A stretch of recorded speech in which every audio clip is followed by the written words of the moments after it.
Football world cup की जीत का जश्न मनाने में मसरूफ अर्जेंटीना के कप्तान लियो मेसी समेत 5 खिलाड़ी हादसे से बाल बाल बच गए।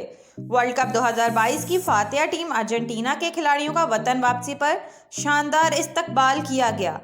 इस दौरान खिलाड़ियों को लेकर चलने वाली बस के चारों तरफ दूर दूर तक शायकीन अर्जेंटीना के झंडे लहराते और टीम के हमरा जीत का जश्न मनाते हुए नजर आए।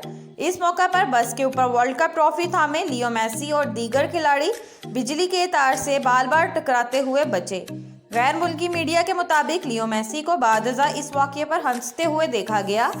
वाज़ेह रहे कि गुज़िश्ता इतवार को फीफा वर्ल्ड कप के फाइनल में फ्रांस को पेनाल्टीज पर शिकस्त देकर अर्जेंटीना तीसरी मर्तबा फुटबॉल का आलमी चैंपियन बन गया। प्लीज़ हमारी वीडियोस को लाइक कीजिएगा, चैनल सब्सक्राइब कीजिएगा और बेल आइकन को क्लिक करना मत भूलिएगा ताकि मज़ीद मालूमात का सिलसिला आप तक जारी रहे।